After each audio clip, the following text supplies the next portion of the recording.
جہلمی دجال کی یہ ویڈیو دیکھ لیں۔ ہمارے ممدوح اور محبوب ڈاکٹر ذاکر نائک حفظہ اللہ تعالی اس دور میں اسلام کے جو مجددین ہیں ان میں سے ایک ہیں، اس میں کوئی شک نہیں۔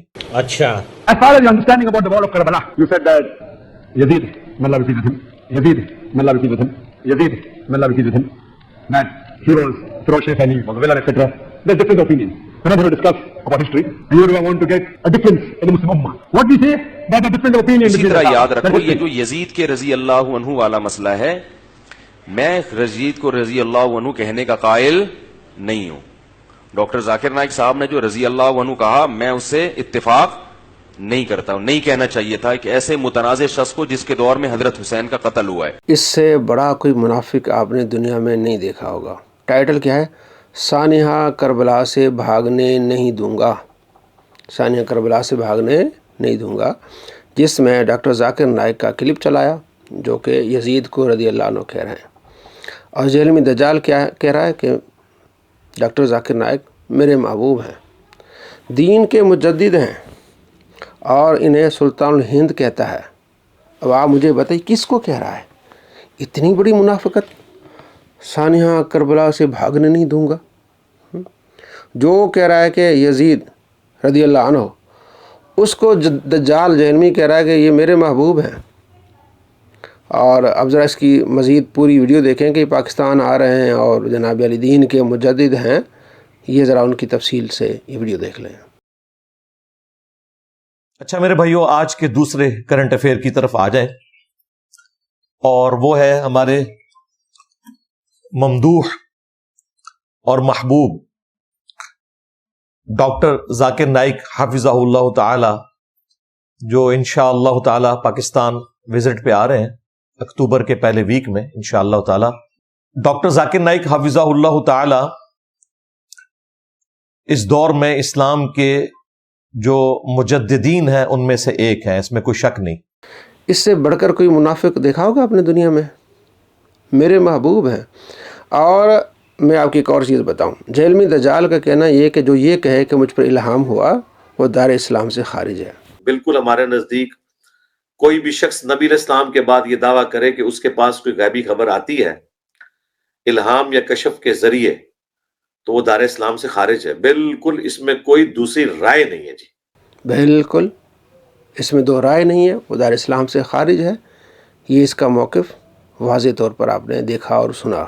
اب اس کی منافقت چیک کر لیں۔ ڈاکٹر ذاکر نائک نے کہا کہ مجھ پر الہام ہوا۔ جب میں ریپیٹ کر رہا تھا کوشچن، اللہ کی طرف سے الہام آیا، وہی تو آتی نہیں، نبوت تو ختم ہو گئی، کوئی بول نہیں سکتا۔ لیکن الہام ایسی چیز ہوتی کہ اللہ کے رسول اپنے بندوں سے کبھی کبھی امیڈیٹلی مدد نازل کر دیتے۔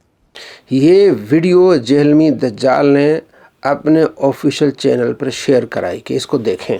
ایک طرف کہتا ہے کہ جو یہ کہے کہ مجھ پر الہام ہوا وہ دار اسلام سے خارج ہے، جہلمی دجال کے فتوے کی روشنی میں وہ دار اسلام سے خارج ہوئے، ان کو محبوب بھی کہہ رہا ہے اور دین کا مجدد بھی کہہ رہا ہے اور ان کی ویڈیو شیئر بھی کرا رہا ہے۔ اس سے بڑا کوئی منافق آپ نے دنیا میں نہیں دیکھا ہوگا۔ جب ہماری ویڈیوز اس تک پہنچی کہ جناب آپ کا فتویٰ یہ تھا اور آپ یہ کہہ رہے ہیں، تو اس وقت اب یہ کیا کہنے لگا یہ ذرا دیکھ لیں۔ ابھی اتنا بڑا بلنڈر ہو گیا ڈاکٹر ذاکر نائک سے نادر علی کی پوڈ کاسٹ میں۔ جب میں ریپیٹ کر رہا تھا کوشچن، اللہ کی طرف سے الہام آیا۔ وہ بیسیکلی یہی لفظ بولنا چاہ رہے تھے شرح صدر، ان کے منہ سے الہام نکل گیا، اس کی وجہ سے سارے بریلوی میرے پیچھے پڑ گئے کہ انجینئر صاحب جو ہے نا ڈاکٹر ذاکر نائک کے اوپر کفر کا فتویٰ لگائیں، تو اس بیچارے سے الفاظ کا چناؤ غلط ہو گیا۔ وہ بیسیکلی شرح صدر کہنا چاہ رہا تھا، اور وہ اگر میری فون پہ بات ہوئی ان سے یا کوئی ملاقات کے چانس بنے تو میں ان سے کہہ بھی دوں گا کہ یار اس کے اوپر آپ رجوع کریں، آپ نے کیا لفظ بولا ہے۔ ہم ان سے کہیں کہ جناب آپ رجوع کر لیں، آپ یہ کر لیں، بریلوی میرے پیچھے پڑ گئے۔ بھئی تیرا فتویٰ ہے کہ دار اسلام سے خارج ہے، اب تیرے سے پوچھے نہیں گے کہ جس کو تو کہہ رہا ہے کہ دار اسلام سے خارج، اس کو اپنا محبوب بنا لیا اور جناب علی اس کو دین کا مجدد بنا لیا۔ پھر ڈاکٹر ذاکر نائک جب پاکستان آئے تو انہوں نے جہلمی دجال کے منہ پہ کالک مل دی۔ ان کا جی نہیں، میرے سے کوئی مسٹیک نہیں ہوئی ہے، میرا تو یہ نظریہ ہے کہ الہام ہوتا ہے۔ ہاں میں نے یہ کہنا تھا کہ اللہ کی طرف سے ہوتا ہے، اور آگے ایک لفظ میں تھوڑی سی مسٹیک ہوئی ہے تو زبان پھسل گئی ہے، باقی واضح طور پر کہہ رہے ہیں، یہ ذرا دیکھ لیں آپ۔ میں نے تقریر کیا تھا، ابھی پوڈ کاسٹ کیا تھا، تو پوڈ کاسٹ کے بعد میرے بیٹے نے بولا ابا آپ نے کیا کیا کہا میں نے؟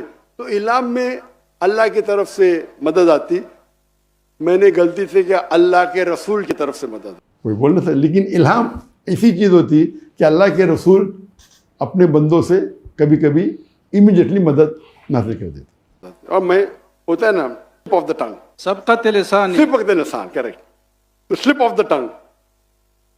تو میرے بیٹے بولا ماشاءاللہ ابا کس نے پکڑا نہیں ابھی تک کے 5 ملین لوگ نے دیکھ لے، کس نے پکڑا نہیں، کوئی بھی بولے گا slip of the tongue ہے. الہام تو اللہ کی طرف سے آتا ہے نا. اب مجھے بتائیں کہ جیل میں دجال کے پاس کچھ رہا؟ اپنے فتوے سے جس شخص کو اس نے کافر کہا اس کو دین کا مجدد بنا لیا، محبوب بنا لیا، اور اس کی ویڈیو کو شیئر کر دیا، اور اس بات کو شیئر کیا جس کے بارے میں خود کہتا ہے کہ یہ دار اسلام سے خارج ہے. تو اپنے فتوے سے دار اسلام سے خارج ہوا کہ نہیں ہوا؟ اس کے فتوے سے جو آدمی دار اسلام سے خارج کافر ہے اس کو محبوب اس سے بنایا. تو ایسے کمینوں سے اور منافقوں سے بچیں. اولیاء کرام کے لیے فتویٰ کہ وہ دار اسلام سے خارج ہیں، اور جو ویڈیو میں کہہ رہا ہے کہ مجھ پر الہام ہوا وہ دار اسلام سے خارج نہیں ہے. نبی علیہ السلام فرماتے ہیں، یہ حدیث قدسی اللہ فرماتے ہیں من عادی لی ولی فقد آذنت بالحرب، جس نے میرے ولی سے عداوت رکھی اس سے میرا اعلان جنگ ہے. اور اولیاء کرام کون ہے؟ فرمایا وہ جو فرائض مکمل کر کے نوافل کی کثرت کرتے ہیں. اللہ فرماتے ہیں میں ان کے کان بن جاتا ہوں جس سے وہ سنتے ہیں، ان کے ہاتھ بن جاتا ہوں، میں ان کے پاؤں بن جاتا ہوں، جب وہ سوال کرتے ہیں میں انہیں عطا کرتا ہوں. تو اللہ کے پیاروں سے اس نے دشمنی رکھی اور یہ ذلیل ہو گیا، اپنے فتوے سے ذلیل اور کافر دار اسلام سے خارج ہو گیا. ایسے ذلیلوں سے آپ نے بچنا ہے اور اللہ کے دشمنوں سے آپ نے بچنا ہے.